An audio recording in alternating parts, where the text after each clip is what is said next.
Boa tarde, senhora. Boa tarde, ao senhor.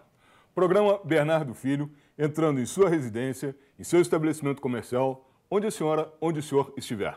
Agradecendo, como faço todas as semanas, a audiência, o carinho e a gentileza que a senhora e o senhor têm para conosco e para com o nosso programa.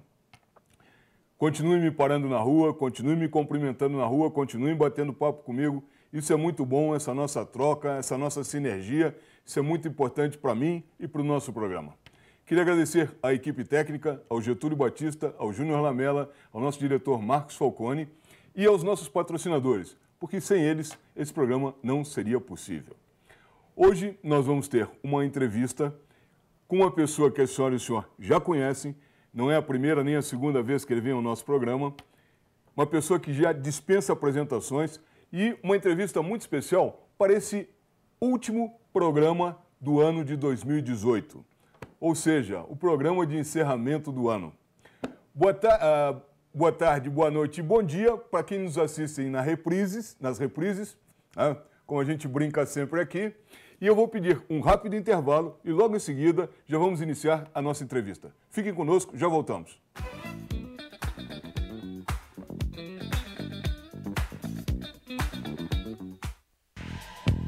Princesa Isabel Gourmet. Em um ambiente amplo e agradável, uma cozinha moderna espera por você. Cardápio variado, excelente atendimento e estacionamento exclusivo. Música ao vivo todas as sextas-feiras a partir das 20 horas. Venha fazer seu evento conosco. Princesa Isabel Gourmet, Rua Dom Pedro, 270, telefone 3065-3133.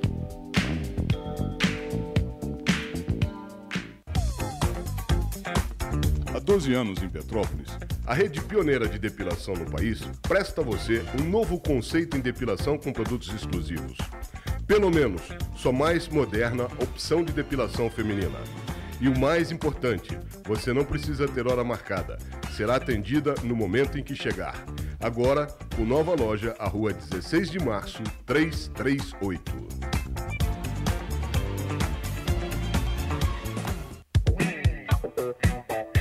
Pensou em tintas automotivas e imobiliária? Ateliê da Cor. Pensou em ferragens, pincéis e tudo para sua pintura? Ateliê da Cor. As principais marcas do mercado e os melhores preços. Ateliê da Cor. Atendemos sábados, domingos e feriados. Aceitamos todos os cartões de crédito. Ateliê da Cor. Rua Coronel Veiga, 181. Teleentregas 2242-7228. Venha nos visitar.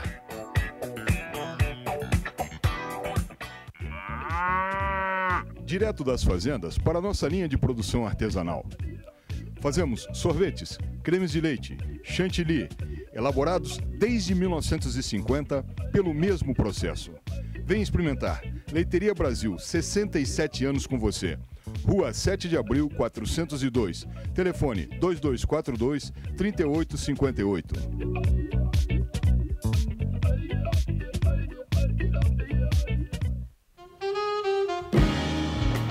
Petrópolis ganhou uma nova casa, Restaurante Castelo, com opções à la carte, além de fondues, caldos e pizzas. Às sextas e sábados, música ao vivo. Venha desfrutar esse prazer. Restaurante Castelo, Rua Copque, 136, Duchas, a 50 metros do Palácio de Cristal. Telefone 2235-4706.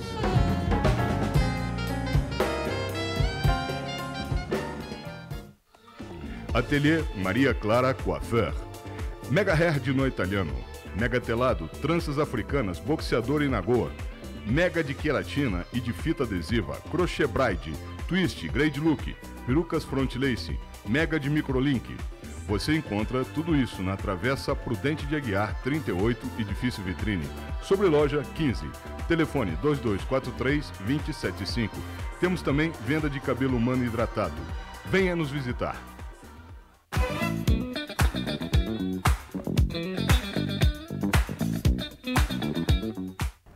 Muito bem, voltamos e, conforme prometido, vamos iniciar nossa entrevista e o nosso convidado de hoje é o professor Bernardo Santoro, que a senhora e o senhor já conhecem, porque já veio diversas vezes aqui ao nosso programa. Bernardo, boa tarde. Mais uma vez, muito obrigado pela sua vinda aqui. E de imediato, eu queria que você fizesse, segundo a sua visão, segundo a sua ótica, segundo a forma como você está enxergando, porque faltam alguns dias para terminar, mas o ano de 2018, eu quero que nos faça um balanço do ano de 2018, o que você viu esse ano, o que você achou interessante de comentar com relação a esse ano? Do ponto de vista político, econômico... Fique à vontade. Tudo. Bem amplo. Bem amplo, é.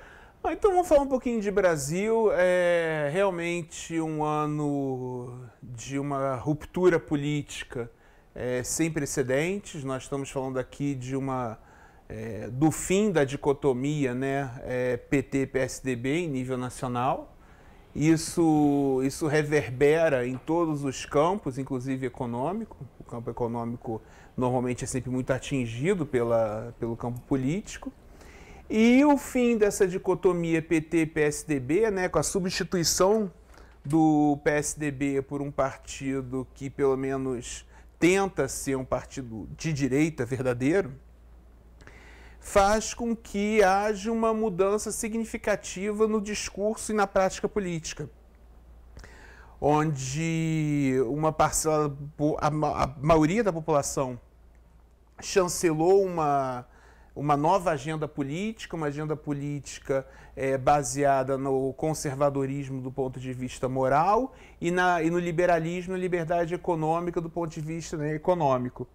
E o tipo de efeito que isso vai trazer para o Brasil, a gente só vai saber nos próximos anos, mas, sem dúvida, é uma mudança substancial, visto que, mesmo para os padrões, vamos dizer assim, democráticos, o Brasil a gente não podia afirmar de maneira categórica que havia no Brasil uma mudança rotineira de poder, né? Ou você podia até ter uma mudança de poder dos grupos políticos, mas não do pensamento político hegemônico, né?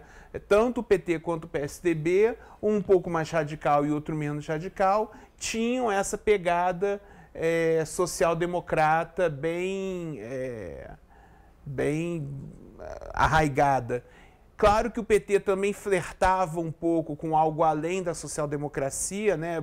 Muitos grupos políticos dentro do PT flertam com o que a gente chama de bolivarianismo ou com o socialismo mais radical, mas, pelo menos do ponto de vista de políticas públicas, não era bem assim. O governo PT era um governo social-democrata e o próprio PMDB, que herda esse governo, até porque fizeram parte da mesma chapa, né? A gente nunca pode esquecer que o Temer era vice da Dilma.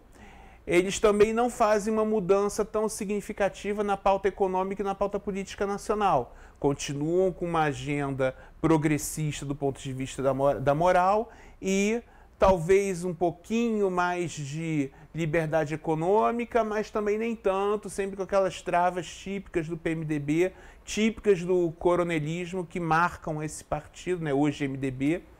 E realmente agora a gente está num novo momento, uma ruptura. Essa nova república que vivemos desde 88, ela é uma república marcada pela dicotomia PT-PSDB. Vamos ver agora o que sai desse novo Brasil com essa nova dicotomia entre PT e PSL. Aí o PSL, ironicamente, é como Partido Social Liberal. Na verdade, ele não tem muito essa pegada social liberal, ele tem uma pegada liberal conservadora. E aí, dentro dessa nova dicotomia, vamos ver que tipo de Brasil que vai sair disso, né? E qual vai ser o papel que o Brasil vai ter como como Estado junto ao mundo, e internamente como é que as instituições do país vão reagir a essa nova visão política que agora vai tocar as pautas públicas do nosso país. Como é que você enxergou a escolha dos ministros do Bolsonaro, até porque foi uma escolha completamente diferente das habituais, ou daquelas que vinham desde Sarney, Itamar Franco, não vou nem falar de Collor, porque o Collor ficou muito pouco tempo, mas Sarney, Itamar Franco, posteriormente Fernando Henrique Cardoso, depois Lula. Sempre houve uma negociação com os políticos para preenchimento dos cargos ministeriais. Dessa vez, a negociação foi em bloco, né? E muitas escolhas pessoais do grupo ligado a Jair Bolsonaro. Como é que você enxergou essa escolha? Vamos lá. Primeiro, eu sou um pouco suspeito para falar acerca do ministério que o presidente montou, porque a maioria deles são amigos pessoais meus. Estou falando aqui do Paulo Guedes, quando eu estou falando aqui do Ricardo Salles, são pessoas que eu conheço e são meus amigos há muito tempo. O professor Ricardo Vélez Rodrigues, o ministro da Educação, foi diretor do meu instituto durante muitos anos. Né? Quando eu era o presidente, ele era o diretor acadêmico. Então, assim, são pessoas que até convivem pessoalmente comigo, são pessoas que admiro muito e, portanto, do ponto de vista técnico, nada a acrescentar. A escolha foi realmente espetacular. E o modo de escolha? O modo de escolha? Então, são duas partes, na verdade. Né? A pergunta ela se divide em duas. Se as escolhas foram boas. Aí eu vou dizer, as escolhas foram excelentes, uma quebra de paradigma, gente realmente muito comprometida com o Brasil e muito qualificada para fazer o Brasil ir para frente.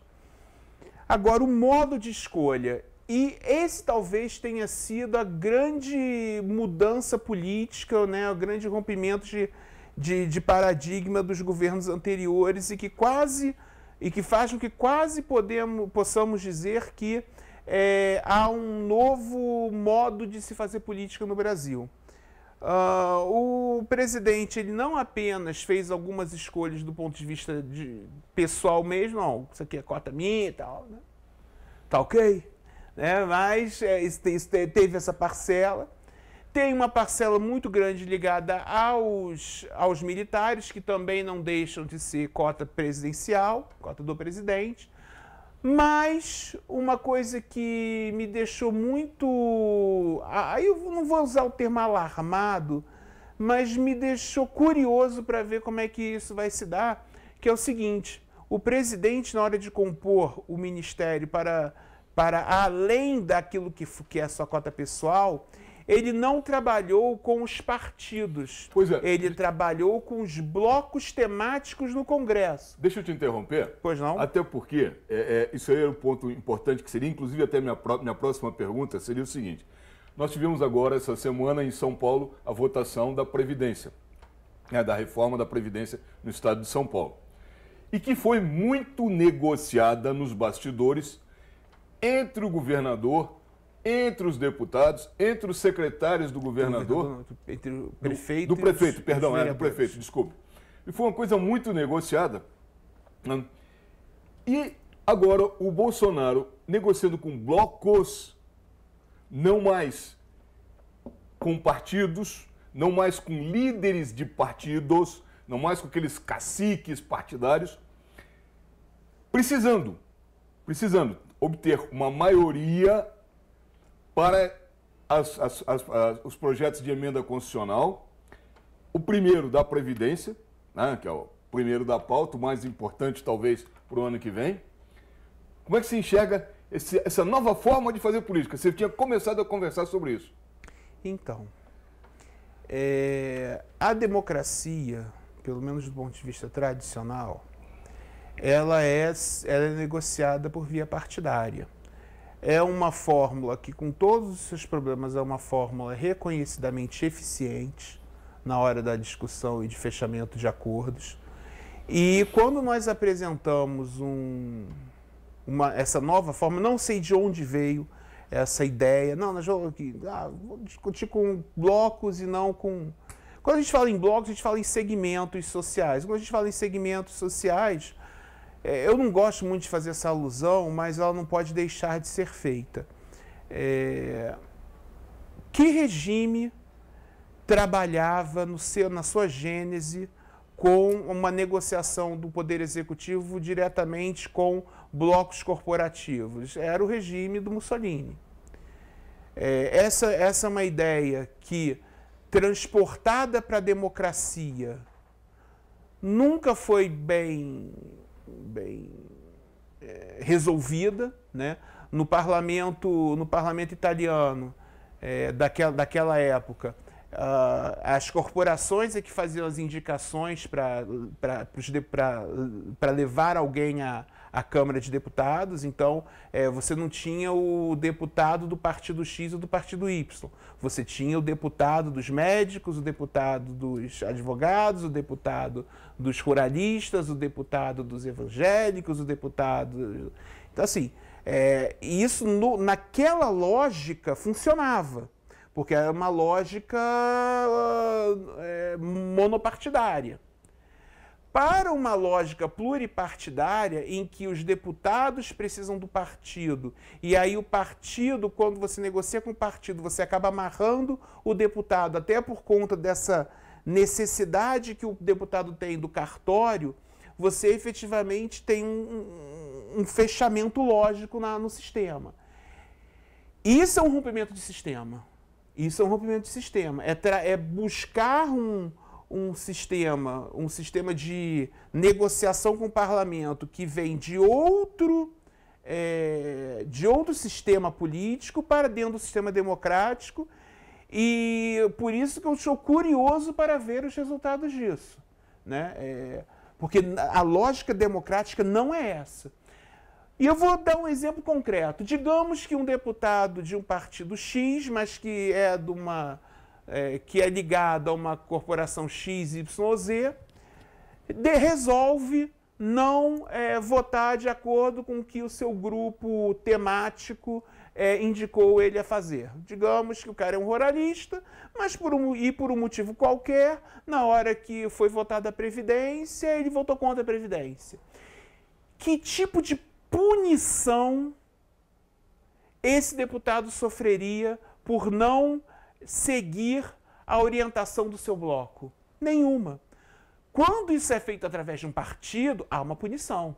Então você consegue ter uma lógica democrática que efetivamente blinda roubos individuais no sistema tradicional.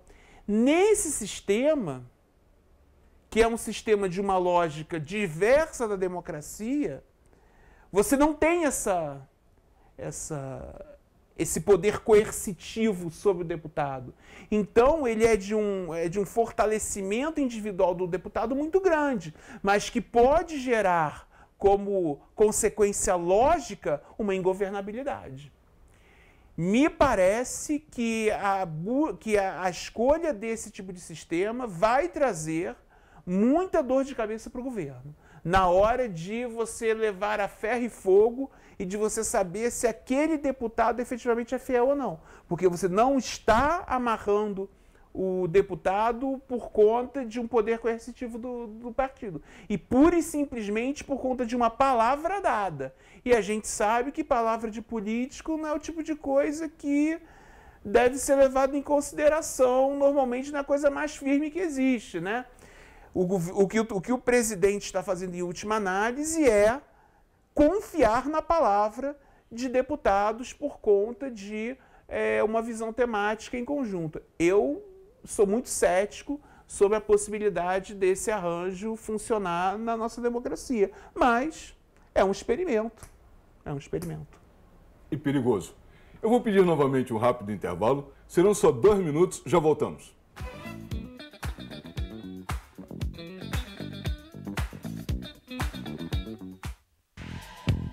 Princesa Isabel Gourmet. Em um ambiente amplo e agradável, uma cozinha moderna espera por você. Cardápio variado, excelente atendimento e estacionamento exclusivo. Música ao vivo todas as sextas-feiras a partir das 20 horas. Venha fazer seu evento conosco.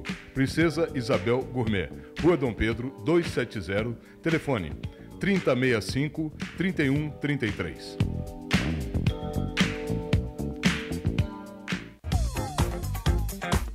Há 12 anos em Petrópolis, a rede pioneira de depilação no país presta a você um novo conceito em depilação com produtos exclusivos.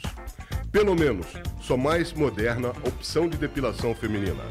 E o mais importante, você não precisa ter hora marcada. Será atendida no momento em que chegar. Agora, com nova loja, à Rua 16 de Março, 338.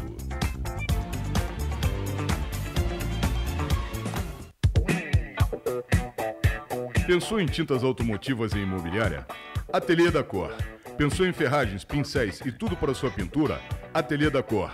As principais marcas do mercado e os melhores preços. Ateliê da Cor. Atendemos sábados, domingos e feriados. Aceitamos todos os cartões de crédito. Ateliê da Cor. Rua Coronel Veiga, 181. Teleentregas 2242-7228. Venha nos visitar.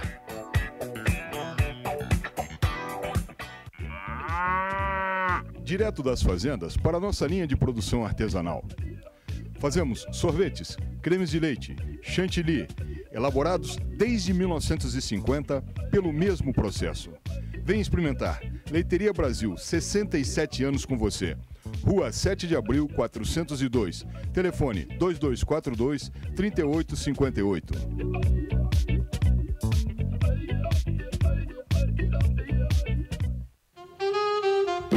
Venha fazer sua ceia de Réveillon no Restaurante Castelo. Buffet completo, queima de fogos, animação com DJ Igor Penha. Réveillon no Castelo. Faça sua reserva e venha abrir o ano com chave de ouro. Restaurante Castelo, Rua Copic, 136, Duchas. Reservas 2235-4706.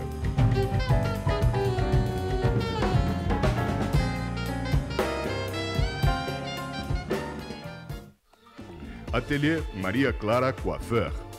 Mega Hair de No Italiano. Mega Telado, tranças africanas, boxeador e nagoa. Mega de queratina e de fita adesiva. Crochê braid, twist, grade look, perucas front lace, mega de microlink.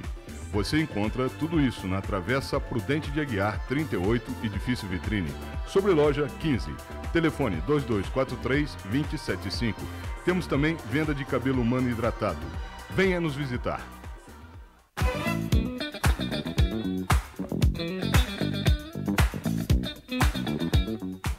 Muito bem, voltamos e vamos continuar nossa entrevista com o professor Bernardo Santoro, diretor do Instituto Liberal, que espero que a senhora e o senhor estejam gostando. Bernardo, vamos mudar um pouquinho de assunto e vamos chegar na reforma da Previdência, que necessária e obrigatoriamente deverá ser o primeiro grande desafio do governo Bolsonaro. E com relação ao que nós já falamos no bloco anterior, uma negociação será necessária. De que forma ela vai se dar? É uma incógnita. Como é que você enxerga os meandros dessa possível negociação e como é que você enxerga essa reforma trabalhista? Perguntando também, aproveitando a oportunidade, se o fatiamento que Jair Bolsonaro quer fazer será mais fácil de ser aprovado ou você considera isso mais difícil? Então vamos lá. Qualquer reforma, seja ela qual for, ela é sempre mais fácil de ser aprovada quando ela é fatiada. Quando você tem uma reforma em bloco, uma reforma que deve ser votada como um todo, as pequenas discordâncias pontuais que um determinado deputado ou determinado bloco de deputados tenham sobre aquela parte do todo acaba podendo vir a inviabilizar a votação no todo, se aquela pequena parte for algo essencialmente errada para o deputado. Então pode ser que por causa de uma vírgula, um deputado deixe de votar em algo que ele considere 99% certo.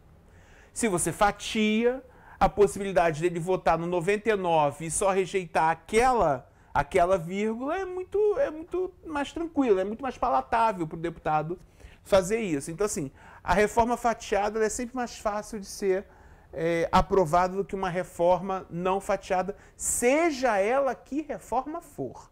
Esse é o primeiro ponto. Segundo ponto, eu tenho muitas dúvidas, por tudo que a gente acabou de conversar, sobre como o governo Bolsonaro, e aí eu falo especificamente do ministro da Casa Civil, o Onyx Lorenzoni, que é quem está fazendo essa interlocução. Não se sabe ainda sequer quem vai ser o líder do governo na Câmara e no Senado, então ainda não tem um apontamento nesse sentido. Mas esses líderes e o próprio Onyx, eles vão ter muita dificuldade dentro dessa nova visão de diálogo entre executivo e legislativo de poder impor pautas que são muito impopulares para a população brasileira em geral. A reforma da Previdência é especificamente um grande tabu, porque ela a Previdência brasileira, né, ela funciona num sistema de repartição. Então, como é que é esse sistema de repartição?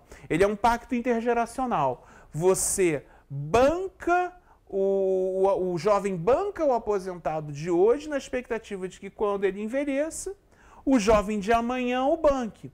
Só que esse pacto intergeracional, ele exige um aumento paulatino da base de arrecadação. Ou seja, ele necessita do que a gente chama de bônus demográfico. Bônus demográfico esse que já está deixando de existir no Brasil. Né? Daqui a pouco, na verdade, dizem que a partir de 2040, 2050, nós vamos passar a viver em um ônus demográfico. Ou seja, nós vamos passar a ter menos pessoas entrando no sistema do que saindo.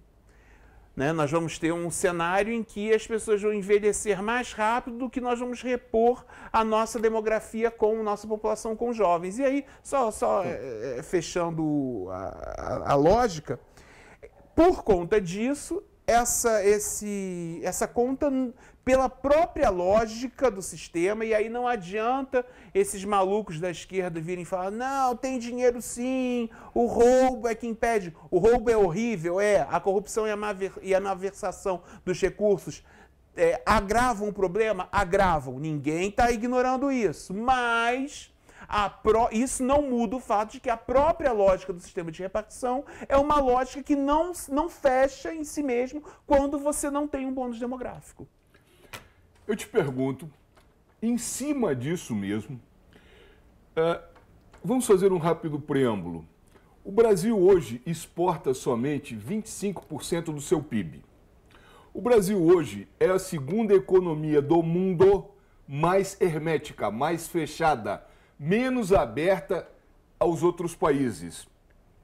Se nós fizermos o dever de casa, abrirmos nossa economia, aumentarmos os postos de trabalho, que hoje temos aí 12 milhões de desempregados, não aumentaríamos essa base de arrecadação e com isso não teríamos, claro que, observando que tem que acabar com a corrupção do sistema, que tem que cobrar os devedores do sistema, que são muitos e pesados, né? Perfeito. Mas esse aumento da base não aliviaria se houvesse um planejamento para uma abertura de as oportunidades externas, acabando com esse protecionismo brasileiro? Como é que você enxerga isso? Não seria uma das alternativas de saída? Bernardo, eu adorei o verbo que você usou. Aliviaria. Mas aliviar uma doença, vamos dizer assim, não significa, quando você usa o termo, essa doença foi aliviada. Isso significa que ela foi curada? Não. E do ponto de vista orçamentário hoje, a Previdência é uma sangria. Isso aí não tem jeito. Tanto é que, objetivamente falando, nós hoje investimos mais, né, o governo investe mais nos nossos idosos que nos nossos jovens. Estou falando do ponto de vista de percentual de PIB. Isso, obviamente, que no longo prazo vai nos trazer problema. Então, assim, alivia. Quando você tem um combate à corrupção, quando você tem um combate à malversação, melhoria do sistema de gestão, tudo isso, dentro de um escopo maior, ele gera um alívio para as contas públicas. Mas isso não muda o fato de que a lógica de sistema de repartição de uma previdência, ela é uma lógica intrínseca, que intrinsecamente não fecha. Ela é uma lógica que não se encerra em si mesma, sem aquilo que a gente chama de bônus demográfico. Tanto é, e eu quero te dar um exemplo. Quando a Previdência foi criada em sistema de repartição nos Estados Unidos, a primeira pessoa que se aposentou pelo sistema americano foi uma senhora chamada Ida May Fuller. A Ida May Fuller, nessa lógica de que vai envelhecer e tal, para depois, e vai receber dos jovens para depois, para que o jovem depois, lá na frente, quando tiver idoso, seja bancado pelo jovem da época, ela pagou para a Previdência americana algo em torno de $300. Se aposentou com 75 anos e acabou vindo a falecer com 95 e, ao longo da sua vida, ela teve uma arrecadação total de recursos da Previdência de mais de $22 mil. Isso eu estou dando um exemplo, mas são vários os exemplos no sentido de que essa conta não tem como fechar. A gente está falando hoje de um déficit que alguns falam em 80 bilhões, outros falam em 120 bilhões de reais anuais, porque nós já não temos um sistema que garanta uma lógica sadia de remuneração. E aí, sabe o que acontece? A Previdência e o idoso brasileiro acaba se tornando uma coisa que ele não é, que é um estorvo econômico. O idoso ele não poderia ser visto como um estorvo, ele deveria ser visto como um ativo. E como que a gente faz com que o idoso seja um ativo? Através de uma mudança de sistema previdenciário, saindo do sistema de repartição para o sistema que a gente chama de capitalização. Qual é o sistema de capitalização? Que é o que funciona, por exemplo, no Chile. Você é jovem, você começa a contribuir para a Previdência e aquele seu dinheiro ele vai para um fundo previdenciário. Esse fundo ele vai ser usado para investimentos em melhorias econômicas, em aumento da produtividade, etc. e tal. Isso vai trazer retornos para o fundo. E quando você se tornar um idoso, esse idoso passa a receber por esse fundo que ele gerou. Ou seja, ele mesmo está arrecadando para a sua previdência. E aí esse sistema vai sempre fechar. E o que é melhor, como você está poupando, você aumenta a poupança nacional e quando você aumenta a poupança nacional, você acaba obrigatoriamente, por conta da abundância de recursos da nação, diminuindo a taxa de juros. E quando você diminui a taxa de juros, você aumenta a produtividade nacional. Ou seja, você aumenta a riqueza, você cria poupança nacional e você cria uma previdência estável, segura e que efetivamente se encerra em si mesmo, que tem lógica. Portanto, a gente precisa fazer esse rompimento definitivo de sistema, que é algo que essa proposta de reforma previdenciária que hoje está no Congresso, infelizmente, não propõe. Eu quero deixar claro aqui aos nossos telespectadores que eu não sou contra a reforma da Previdência, muito antes, pelo contrário, sou totalmente a favor e acho necessária. Eu fiz na pergunta anterior uma pequena provocação ao professor Bernardo Santoro, porque é interessante isso. E vou fazer uma segunda provocação agora. Por favor. Eu concordo que o sistema de capitalização é hoje o modelo existente como o melhor sistema. Mas temos dois problemas aí no meio. O primeiro é a regra de transição. Perfeito. Perfeito? Exato. Perfeito. Então, o primeiro é a regra de transição. Como é que nós vamos enfrentar isso? E o segundo ponto é o nosso atual déficit fiscal, que impacta de forma violenta essa mudança. Então eu te pergunto, desculpe a provocação, mas excelente provocação. Você está aqui e eu preciso esclarecer aos nossos telespectadores isso. Eu não resta a menor dúvida que você está correto, tá?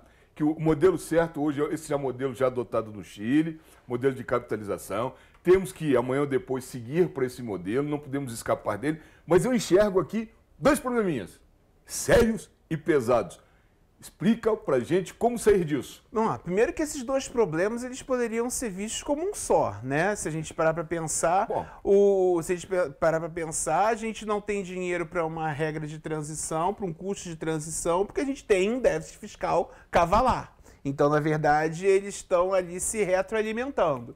Então, vamos lá. Primeiro, no que tange a questão do déficit fiscal. Isso tem que ser encarado de frente pelo atual governo Bolsonaro. O Paulo Guedes é um gênio econômico e é uma das especialidades dele.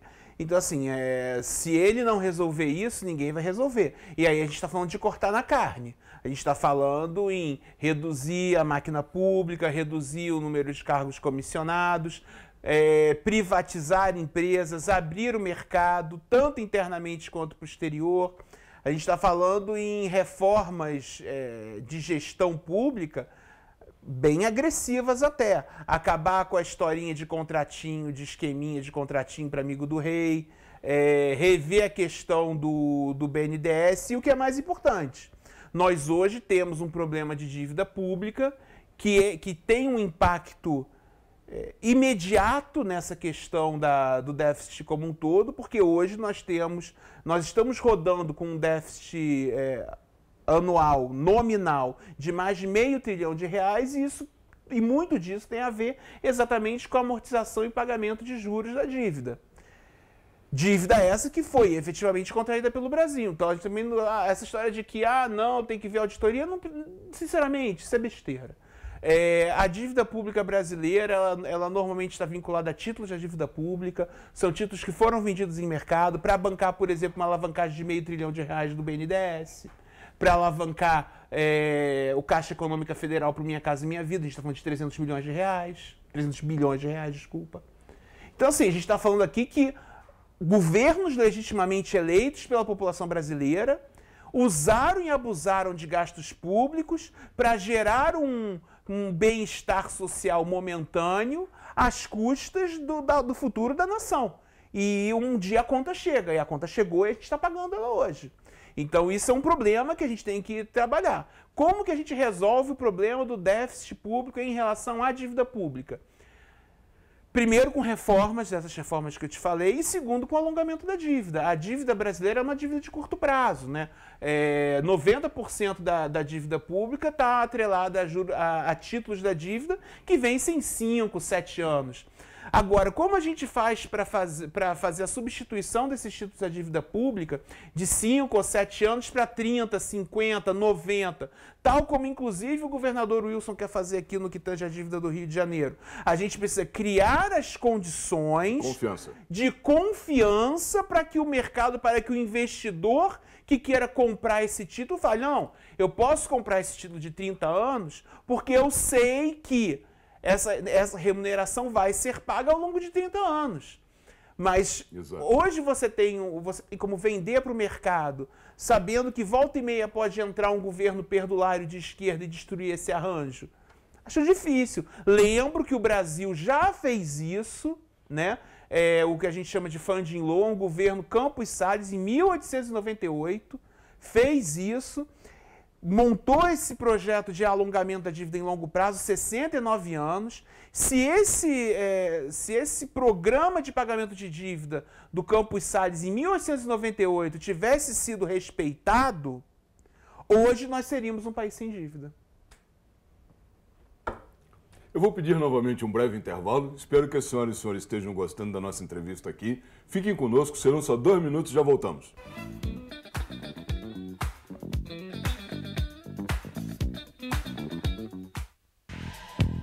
Princesa Isabel Gourmet. Em um ambiente amplo e agradável, uma cozinha moderna espera por você. Cardápio variado, excelente atendimento e estacionamento exclusivo. Música ao vivo todas as sextas-feiras a partir das 20 horas. Venha fazer seu evento conosco. Princesa Isabel Gourmet, Rua Dom Pedro, 270, telefone 3065-3133.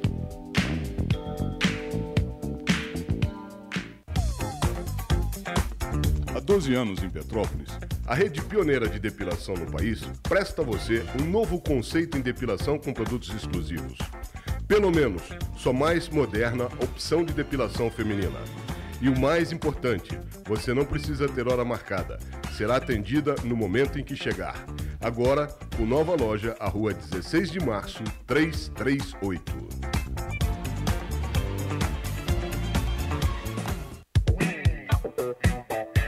Pensou em tintas automotivas e imobiliária? Ateliê da Cor.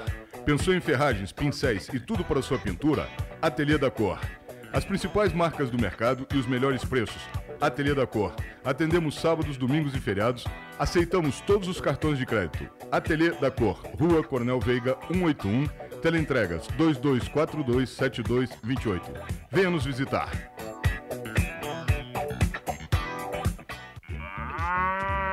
Direto das fazendas para a nossa linha de produção artesanal.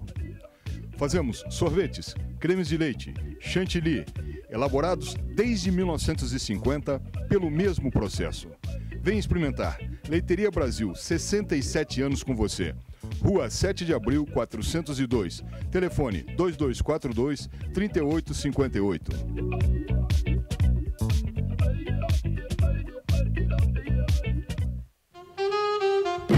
Venha fazer sua ceia de Réveillon no Restaurante Castelo.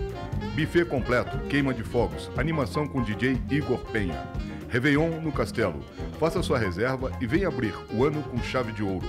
Restaurante Castelo, Rua Copic, 136, Duchas. Reservas 2235-4706.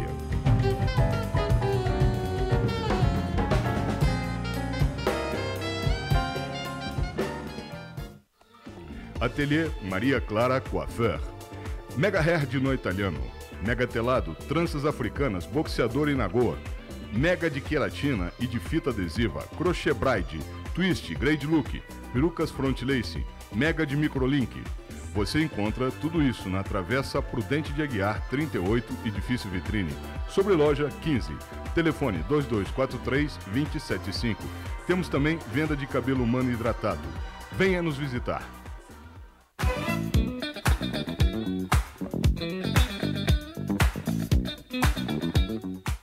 Muito bem, voltamos e vamos continuar nossa entrevista com o professor Bernardo Santoro, diretor do Instituto Liberal.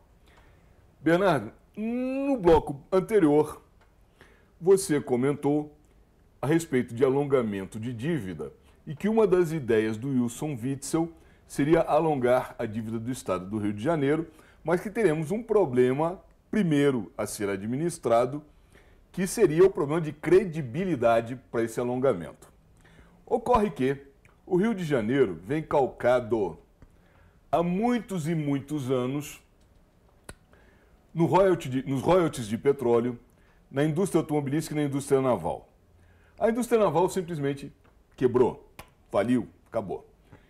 E o petróleo deixou aquele patamar absurdo de preço, veio para um patamar um pouco mais real, portanto a arrecadação de royalties diminuiu bastante no Estado, tem melhorado agora nos últimos meses. Mas ainda assim, uma arrecadação que deixa a desejar. E a indústria automobilística agora começa a se recuperar. Tanto é que essa semana a própria Honda já vai novamente reabrir uma fábrica no interior de São Paulo, se não me engano, que estava fechado no interior de Goiás. Agora não me falha a memória.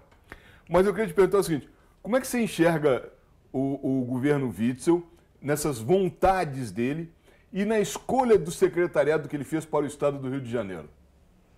Eu sou um pouco suspeito para falar, né, já que eu tive a honra de ter sido convidado pelo governador a elaborar o plano de governo dele. Mas, então assim, pelo menos do ponto de vista de ideias, de planejamento de ação, ele tá ok, aí eu garanto, né, aí é comigo. Mas, quanto ao secretariado, eu devo te confessar que se eu conheço pessoalmente 10% do secretariado, eu diria que é muito, né? Eu tenho dos secretários escolhidos, eu tenho um amigo pessoal, que é o secretário de Ciência e Tecnologia, Leonardo Rodrigues. Esse eu sei que vai fazer um trabalho de excelência, até porque eu o ajudarei nesse sentido, né? Já inclusive fiz indicações técnicas para ele, pessoas que efetivamente que serão como se eu estivesse lá. Então, eu sei que vai ser uma pasta muito bem gerida e cujas ações e objetivos serão efetivamente cumpridos, né? Eu não posso botar minha mão no fogo quanto aos demais secretários, ainda que eu tenha uma excelente relação com um ou outro, especificamente com o outro secretário. E quanto a essa questão da confiança, isso é algo que o Rio de Janeiro tem que resgatar urgentemente. E aí eu acho que a primeira coisa que o Rio de Janeiro tem que fazer nessa questão de resgate à confiança é cortar na própria carne. E isso o governador eu sei que está fazendo, que mandou fazer um corte linear de 30% de todos os cargos comissionados, isso foi uma ordem dada e cumprida. Então, assim, 30% dos cargos em comissão das secretarias já foram extintas. E nós, dentro de uma visão maior de gestão, eu sei que novos métodos de gestão mais eficientes, digitalizados, estão sendo implementados. Isso vai acontecer. Uma segunda situação que tem que ser vista para ontem, no que tange a credibilidade do Rio de Janeiro, não tem tanto a ver com a segurança de gestão, e sim com a segurança policial propriamente dita. Né? Nós hoje temos uma crise de segurança policial muito grande.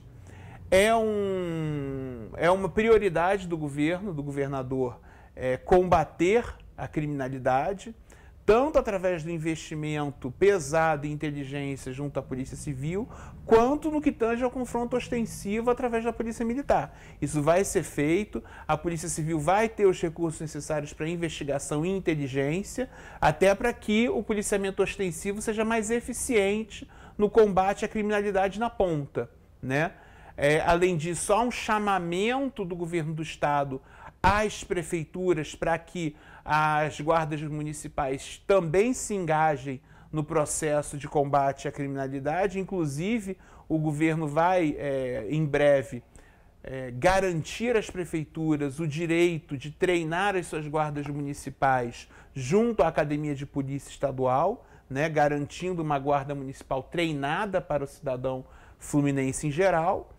E o que é mais importante, estará dando garantias jurídicas e políticas ao policial militar para que ele faça o confronto necessário com a criminalidade e, caso seja necessário, que ele vá às últimas consequências para proteger a vida, a propriedade e a liberdade do cidadão de bem do Estado do Rio de Janeiro.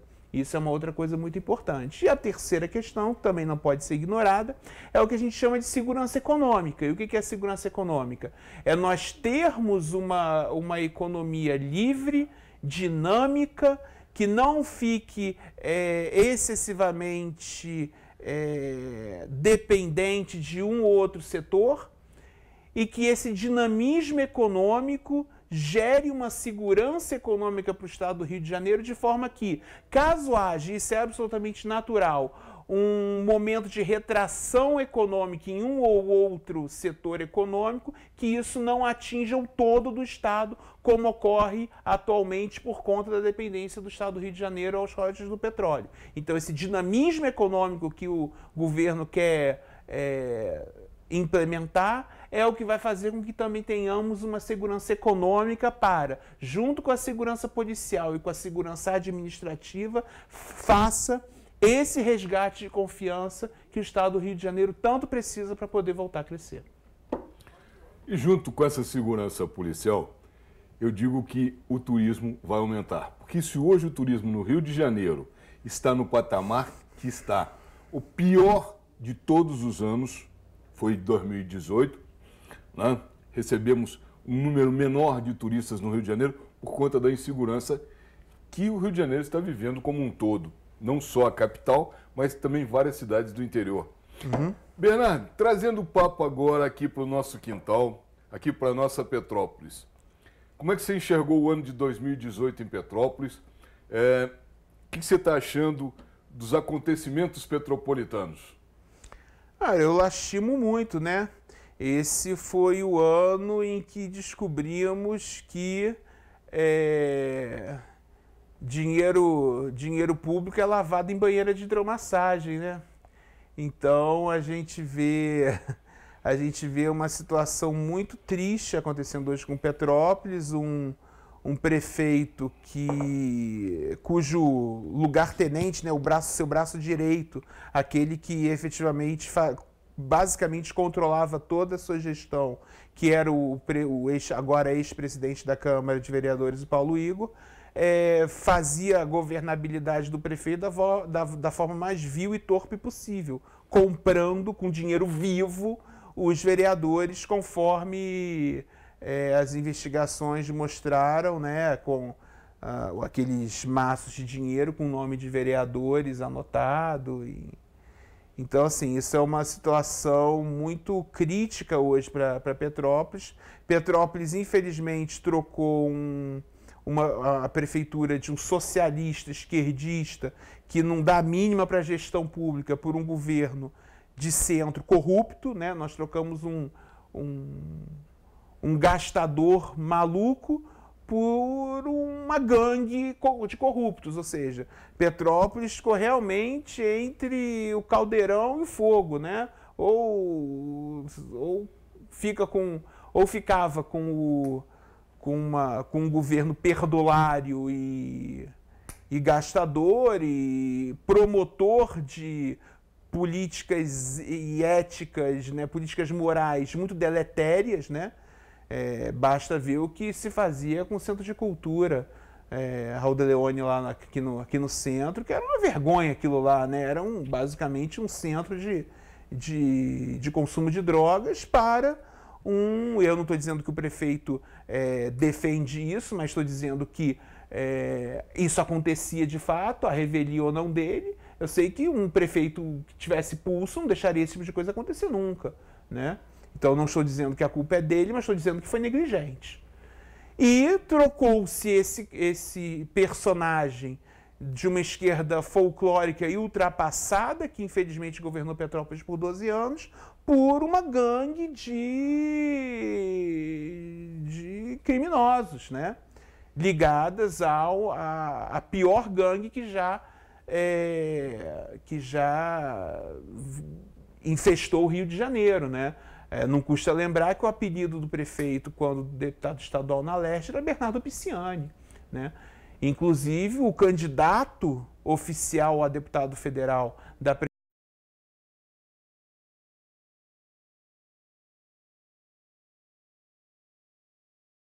não estando à frente da prefeitura, o deputado do atual prefeito era Leonardo Pisciani, porque existe todo um arranjo por trás disso que eu, pelo menos, reputo como não republicano. Então, a consequência disso está sendo uma gestão horrorosa, de pessoas pessoas ligadas à gestão sendo presas, e precisamos de uma lava-jato na cidade de Petrópolis, né? Com alguma urgência. Isso se a lava-jato original acabar não aparecendo por aqui. E como é que você enxerga o trabalho executado pela Câmara dos Vereadores, da maneira como vem sendo feito? A pior possível. A Câmara dos Vereadores é uma Câmara fechada com o prefeito, né? Dentro de um esquema macro de uso da máquina pública para fins pessoais, não vou citar nomes aqui, mas urge que a população petropolitana, assim como fez em nível federal e em nível estadual, em 2020 limpe a Câmara de Vereadores dessa velha política que hoje infesta, e aí quando eu digo infesta é porque eles são mesmo uma doença, que infesta hoje a Câmara de Vereadores da cidade de Petrópolis. Bernardo, eu vou te dar agora 2 ou 3 minutos para as suas despedidas, te agradecendo mais uma vez imensamente tua vinda aqui. Sei que você é uma pessoa com muitos compromissos, você abriu mão em parte dos seus compromissos para vir aqui hoje, já estava programado você vir na semana passada, não pôde comparecer por compromissos seus, mas eu quero te agradecer a sua vinda aqui, aproveitar para te desejar de público um feliz 2019, uma boa entrada de ano, boas festas, que o ano de 2019 seja excelente para você, que você alcance tudo que você está almejando para 2019, que todas as suas vontades de realizações se concretizem. Obrigado. Fique à vontade. Muito obrigado, Bernardo. E esse seu desejo eu estendo para todos os nossos telespectadores e também a você, obviamente. eu quero te dizer o seguinte, como sempre, no que depender de mim, eu vou trabalhar e vou fazer o meu melhor para a melhoria do país como um todo, do estado e também da cidade de Petrópolis, lugar onde eu moro, onde eu resido, né? Tenho esse movimento pendular que tantas pessoas fazem, né? De ir ao Rio de Janeiro todo dia e voltar. Então, eu sou um cidadão meio carioca, meio petropolitano, mas moro aqui, minha família mora aqui, minha mulher, meus filhos, que estudam aqui, eu vou e volto todo dia, é cansativo, infelizmente a Avenida Brasil, a destruição da Avenida Brasil fez com que o nosso trânsito da ida e vinda piorasse ainda mais, né? Causando muita queda de qualidade de vida para muitos petropolitanos. E o meu desejo é que o 2019 seja um ano muito bom para todo mundo, um ano muito bom para essa cidade. Nós estamos numa nova oportunidade política de realmente fazer uma coisa diferente. Ao mesmo tempo que temos problemas, temos uma oportunidade única de fazer uma nova política em todos os aspectos e termos um Estado eficiente, enxuto, que garanta a liberdade econômica e que possamos, com isso, fazer com que o Brasil como um todo possa crescer com qualidade e com bem-estar real e sustentável para todos nós brasileiros. Muito bem. Muito obrigado novamente. E eu queria dizer o seguinte, estamos hoje no último programa do ano, hoje é quinta-feira, ao vivo, 3h30 da tarde. Quem não teve a oportunidade de nos assistir hoje, terá a oportunidade de nos assistir na reprise, mas eu quero deixar aqui uma mensagem importante que é a seguinte. Eu quero desejar a todos os nossos telespectadores aqui da TVC, Canal 16, em especial aos telespectadores do programa Bernardo Filho, que me acompanham já há vários e vários anos, eu quero desejar um feliz 2019, um 2019 repleto de todas aquelas coisas boas, positivas, com muita saúde e que tudo aquilo que a senhora e o senhor pretendem para 2019, almejam para 2019, querem conquistar em 2019, que o façam, que consigam. Que eu sempre digo, se isso não for possível, pelo menos muita saúde, porque com saúde a gente acaba correndo atrás e dá um jeito. E isso é o mais importante. Quero agradecer o carinho e a atenção que a senhora e o senhor me dispensaram nesse ano. Isso é muito importante para mim. Eu sempre digo, uma das coisas mais prazerosas da minha vida, talvez se não a mais prazerosa, é fazer televisão, é esse nosso contato, é esse nosso dia a dia nas ruas, o contato que a senhora e que o senhor tem para comigo, a gentileza, as nossas conversas. Enfim, continue fazendo isso em 2019, por favor. Quero agradecer aos nossos patrocinadores novamente. Sem eles, nada disso seria possível. Quero agradecer a todos aqui do Canal 19, e em especial ao Júnior Lamela, ao Getúlio Batista, ao Marcos Falcone, a quem eu também desejo um feliz 2019. Muito obrigado por tudo. 2019, estamos aí, estaremos juntos, novos programas, novas entrevistas, ok? Então, uma boa semana a todos.